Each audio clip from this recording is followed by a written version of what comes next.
Color is one of the most important tools in any artist's tool belt, and being a master of color can lead to some brilliant photographs.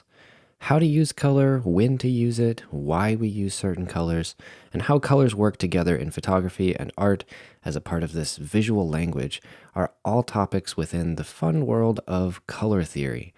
But before we can get into the finer points of techniques with color, it's important to understand what color is and how we talk about it. Color was invented in the 17th century by Sir Isaac Newton when he discovered the visible light spectrum. Okay, I'm only kidding about him inventing color, and debates about color have been happening since probably the beginning of time. But he is credited with mapping the first color wheel and came up with Roy G. Biv, red, orange, yellow, green, blue, indigo, and violet, as the colors on his color wheel. And those colors are also, of course, the colors of the rainbow. By using a prism, he could separate white light into the colors of the rainbow based on their frequencies, with red being the lowest frequency and violet being the highest frequency. From red to violet is the full spectrum of visible color. Our eyes have cones that are sensitive to three sections of this spectrum: red, green, and blue. And then our brain interprets these combinations of red, green, and blue light as all the different visible colors. You might not notice this, but it's always fun to point out that there is no magenta on the visible spectrum. Magenta is that pink or purple hue that our brains perceive as the in-between color between red and violet. Technically, magenta doesn't exist, but also technically color is just how our brains interpret the cones in our eyes being stimulated by light. As you can tell, talking about color can get quite philosophical, and it's really only fitting to question reality when talking about color theory, since most of our written knowledge about color theory has been heavily influenced by famous philosophers such as Aristotle and Goethe. It's important to understand two ways that colors are mixed: subtractive and additive. With subtractive color mixing, some light is absorbed by an object and some light is reflected by that object. The light that is absorbed, or subtracted, is the opposite of what is reflected and seen by our eyes. The absorbed color is the opposite color on the color wheel. And this is how it works with subtractive color models, such as when mixing paints or pigments, and it's also used with printer ink. When colors are combined in paints and pigments, more light is absorbed or subtracted, and the light that is reflected, which is the opposite of the absorbed light, is what we see with our eyes. Additive color mixing works the exact opposite way. When colors of light are combined, they eventually create white. So if you shine green light and blue light together, you get cyan light. Red and green create yellow. Red and blue, magenta. Red, green, and blue together become white. Most commonly, we see projected colors of light from computer screens, TVs, smartphones. You'll notice that photographers work in both spaces. The colors of our photos are projected by screens, but when we want to print our photos, they're printed with ink. So we have to be aware of both additive and subtractive color mixing. Now, if you add all the colors of light together, you get white. But if you add all of the colors of paint together, you get black. This is quite interesting considering photography captures light, which is created through the additive process. And then when a photograph is printed, we print it with ink, and that uses the subtractive process. Scientists and engineers and artists alike go through great pains to try to make what they see with their eyes, or the creative vision in their heads, be accurately represented on a screen as well as in print. It's quite incredible the amount of money that gets spent, particularly by advertising agencies and the large companies that hire them, to get colors just right. When we talk about combining colors, it's a good idea to know about the primary colors. Now, there's a bit of debate over what are the primary colors. Well, primary colors are defined quite vaguely by the dictionary as any group of colors by which all other colors can be obtained by mixing. So, if you select a group of colors to start with, those are your primaries, and you're limited to whatever can be made from them by mixing. In an additive system, such as computers, we typically use RGB because this allows us to create a great number of colors since it mimics the way our eyes perceive color. We have three types of cones that are sensitive to, roughly, red, green, and blue, and the way those colors mix we perceive as the different colors, intensities, and brightnesses. When we combine all of those three, they create white.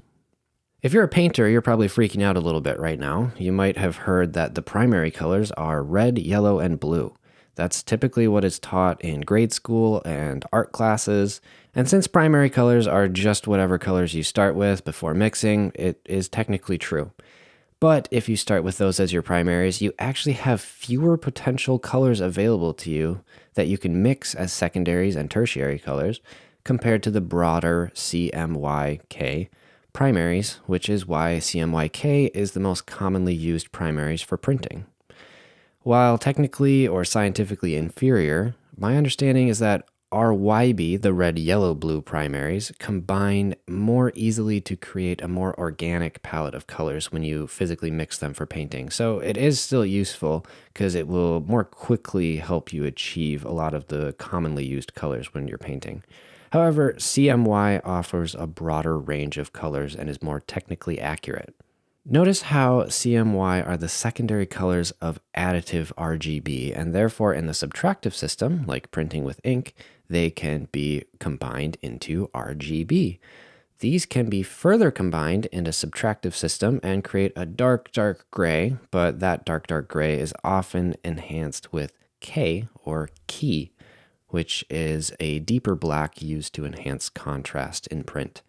The full range of potential colors on a computer screen is different than the capabilities of the full range of colors on a printer. So photographers will typically use software to proof their photos or have the software let them know which colors in their photo might not be capable of being printed, and then they can make any adjustments they need to from there. Now let's start talking about the artistic side of color. The color wheel that digital photographers and digital designers are perhaps most familiar with is the RGB color wheel. That is where the colors red, green, and blue are equally spaced on the color wheel. If we pick a color on one side, the exact opposite color is on the other. For example, if we pick pure green, the opposite color on that color wheel will be pure magenta, which is, again, how our brains perceive a combination of pure red and pure blue. And yeah, it technically shouldn't exist, but our brains see it. It's crazy stuff. This is similar to how we perceive colors of light. If you stare at the color red for a while, and then shift your eyes to look at a blank spot on a white page, you will see a retention of that image in its inverse color, which would be cyan. How the colors interact with each other and how our brains perceive them allows us to get right in the middle of that process as photographers and use this information to help guide our viewers' eyes to certain parts of the frame and to have a visceral, intrinsic response to create depth and emotion in our images. Maybe the simplest example of putting that to effect is understanding warmth and coolness. Colors on one half of the color wheel convey a sense of warmth, coziness, and passion as they mimic sunlight and fire, while the other half convey cold serenity and peacefulness as they mimic water and sky. Now, looking at that color wheel, you might be like, okay, I can see the red and orange and yellow being warm, but those bright greens aren't really that warm. Well, this is just theory for a reason. And the fully saturated hue might not be the warmest shade of green, but it gets even more complicated when you compare how different the modern color wheel is from the traditional color wheel. The modern color wheel evenly spaces out red, green, and blue, and by extension cyan, magenta, and yellow since they are the secondary colors, while the traditional color wheel evenly spaces out red, yellow, and blue, and the in-between colors are a bit less saturated and bright. The modern color wheel is the one you'll see in Photoshop and most photo editing or graphic design software, so digital photographers and digital designers are pretty familiar with that. Digital artists tend to use the tenets of color theory based on the RGB or modern color wheel, while painters still tend to use the tenets of color theory based on the traditional color wheel. It's very interesting because as modern digital artists use complementary colors, which are opposing colors on the color wheel in their art, they are using different opposites than what artists using the traditional color wheel would come up with. So who is right? I do not know, but it can be a fun exercise to try both and see which one you like better. I tend to think that the traditional color wheel leads to a more organic, earthy tone, and the modern color wheel just feels more modern and current and bright. The last thing to cover before I show you some examples of how color theory is used is to just cover some basic terminology. When we talk about color, there are three main properties of color that we need to be aware of: hue, saturation, and luminance. Sometimes these will be referred to with different terms, but this is how they are referred to in most photo editing applications, so that's the terms that we're going to use here. Hue simply refers to the color: red, orange, yellow, green, blue, violet. Saturation refers to the intensity of that color, how vibrant that color is. By reducing a color's saturation, it recedes to more of a shade of gray, and increasing the saturation will make that color more vibrant. Luminance refers to the brightness or darkness of that color. Most photo editing software will allow you to select a portion of the image based on the hue, saturation, and luminance and affect those qualities of each color individually. And this allows great flexibility and creative control over the colors in your image.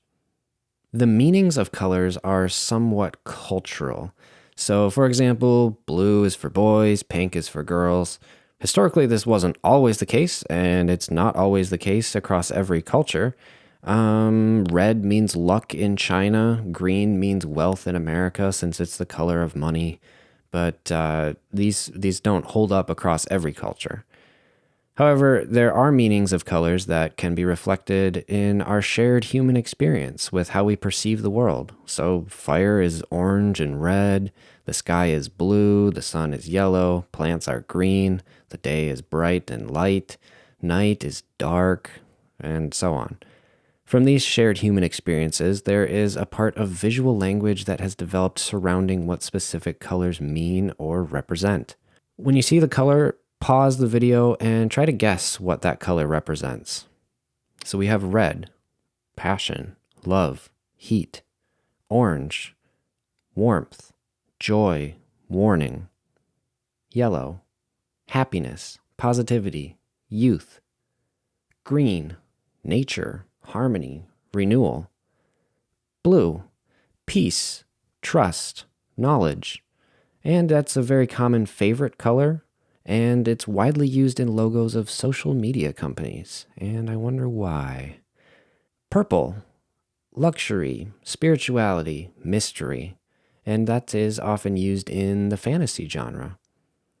Then there's brown, warmth, earth, stability; black, elegance, power, sophistication; white, simplicity, purity. Next time you are at the grocery store, take a look at all the designs on the packaging and look at the colors that are being used. You'll notice a lot of times you'll see things like health foods using green to invoke nature or renewal. You'll see energy drinks using more vibrant colors and like things like orange and red. It's really an interesting little thought exercise to see if the brand really represents the colors that they're putting on their products. So how do we use colors in our photos, and how do we use colors together? Well, we use color schemes. These are templates for determining what colors should be in our photos to create a pleasing look. There are several of them, and there are more than just the ones I'm going to talk about here, but these are a few to get you started, and some of the most common ones. When I show little indicators on the color wheels for which hues are being used in the color schemes, just be aware that we aren't talking about using the colors fully saturated. Almost never in a photograph will you be using a fully saturated color. At a certain point, colors tend to be too vibrant or too intense and can actually become too difficult to look at for long periods of time. So most of the time, photographs will be using different shades of these hues, but just to make it pretty obvious what parts of the color wheel are being used for the color schemes, the color wheels are showing a fully saturated hue of that color. To start, we have monochromatic, which is a simple single color that varies in saturation and luminance. You might be familiar with monochromatic images being black and white, or having a sepia tone, or being a image that just has one color filter over it. Then there are analogous colors. These are colors that are directly next to each other on the color wheel. So there isn't a whole lot of variety between the colors, but we do branch out a little bit from the monochromatic. Then there are complementary colors. Complementary color schemes use two colors that are directly opposite from each other on the color wheel. This creates strong contrast in the image and really makes the colors separate and stand apart from each other. So by putting an object against a background that is one color and having that object be the opposite color, you can create a lot of separation and make the object really stand out in the photo. It's a very common, popular color scheme.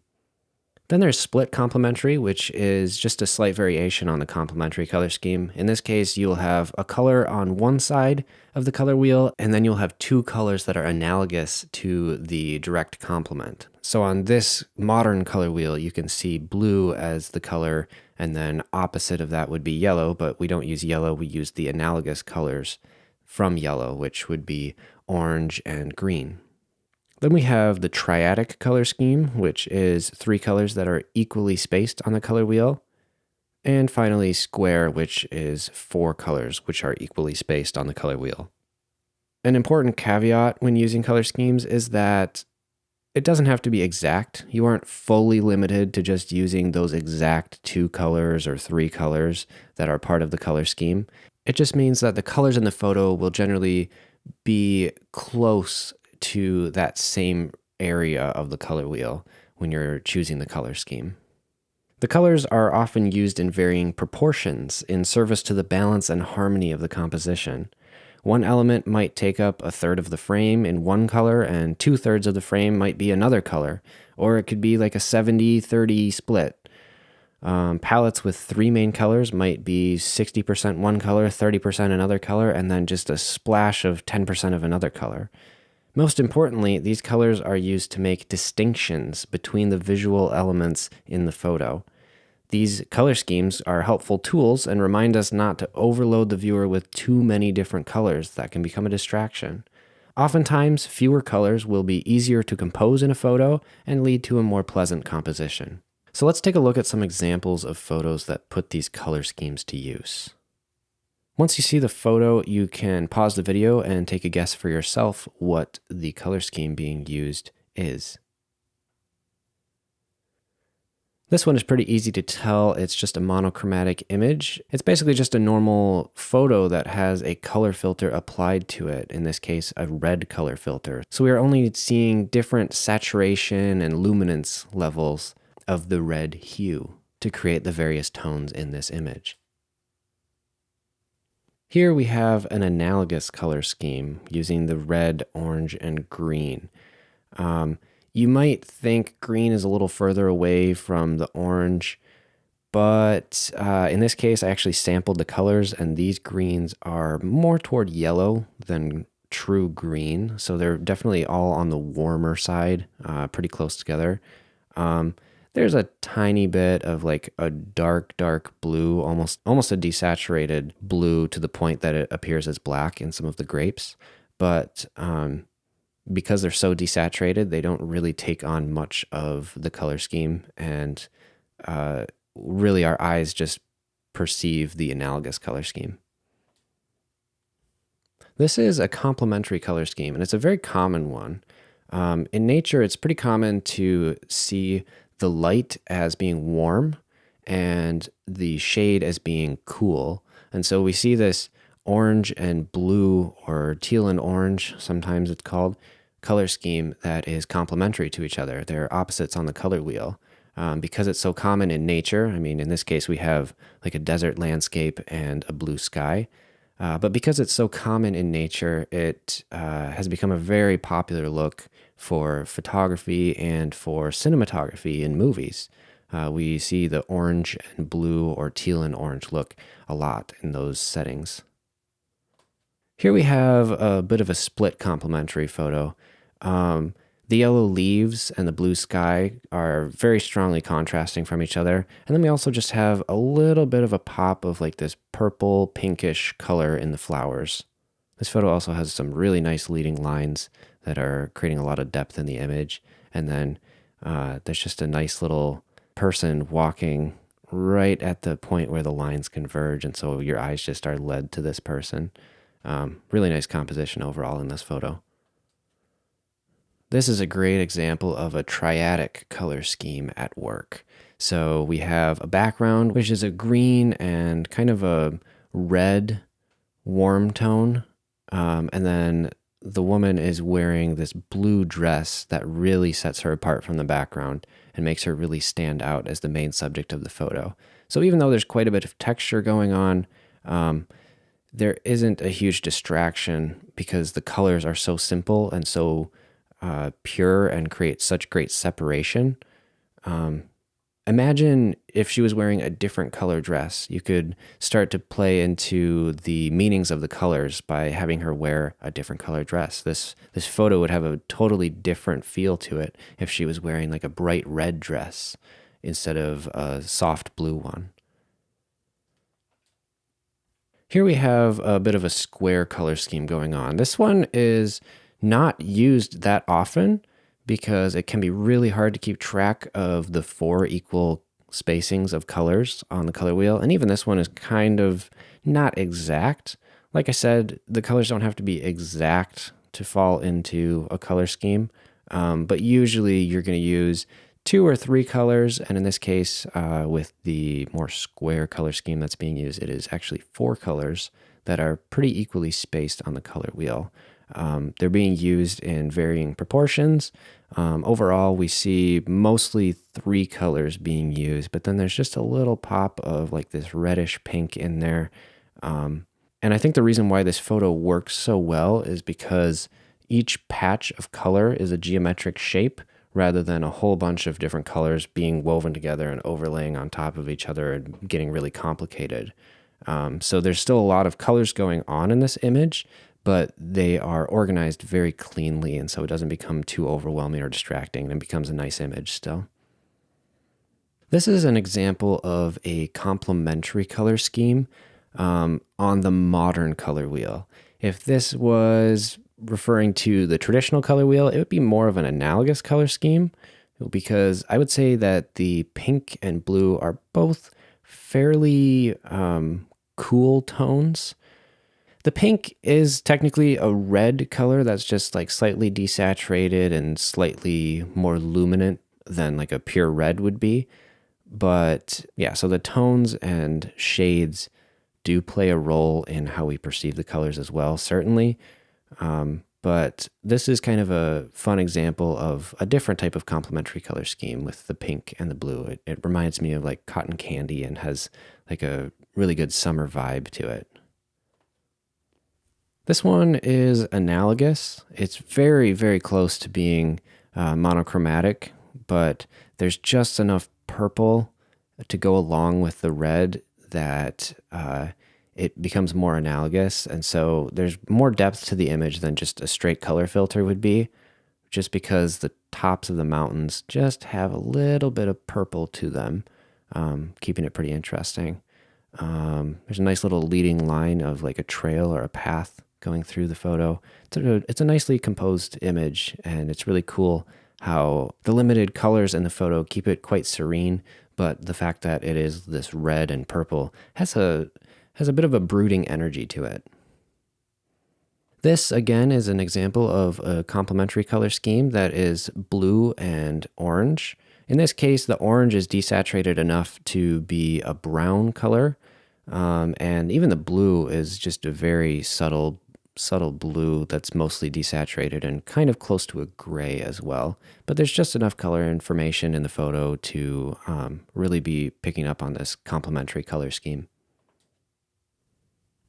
This is definitely an example of a photo that has been altered through post-processing to fit a more complementary color scheme. So even though the person is wearing like a brighter blue color outfit, I think it's been pushed a little bit more closely to the other blues in the image. I did sample these colors trying to figure out exactly where they fit in.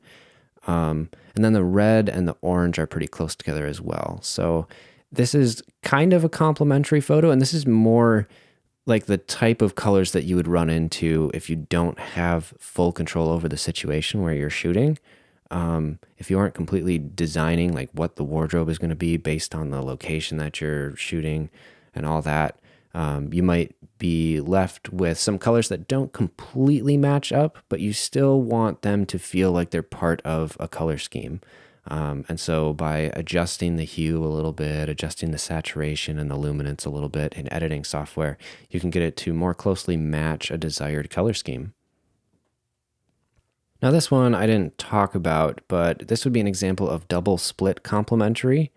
So it's very similar to the last one, except the color separation between the two sets of complementary colors is a little bit wider.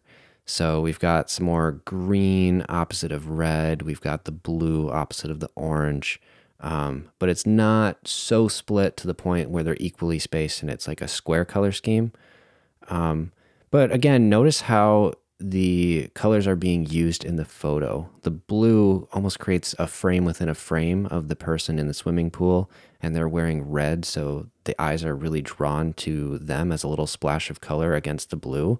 And then in the background, you have the green and the yellow contrasting with each other. This is a pretty common technique, actually, when you use like a double split complementary color scheme or a square color scheme. You take the complementary colors and have them work together in the background or the foreground of the image.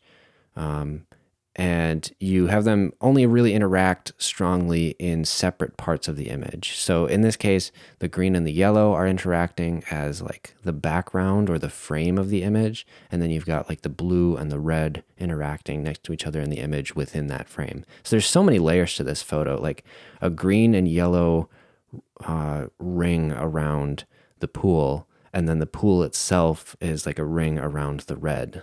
There's a lot of depth to this image, and it's all thanks to using colors in a very, very advanced way. So photographers are nearly always playing around with the colors of a photo in post-processing. And a common technique would be to desaturate distracting or overwhelming colors, or push the hues closer to a desired color scheme. It's always important to try to get as close to the desired look as possible in camera, but the finishing touches in photo editing software to get the colors dialed in just how you want can go a long way. Many professional photographers have developed an editing or post-processing style that works together with their shooting style that makes their work stand out. And usually this is all rooted somewhere in color theory. It's important to know that nearly all of the photos you see in print or magazines are from professional photographers online, even going back to the days of shooting on film stock. All these photos have been altered to have more pleasing colors. Film stocks themselves were specifically developed to flatter skin tones for portraiture or boost colors for landscapes. Most cameras will have built-in picture styles that render colors and tones differently for different situations. Even an unedited photo will, to some extent, be rendering colors and tones in a photo based on whatever that camera manufacturer happened to think makes the photo look the most appealing. So, take control of your own creative vision of what you want to do with the color and tones in the image, and use both the shooting and the editing process to create the style and color that you want in your photos. And using color theory as a foundation for that style is a great place to start.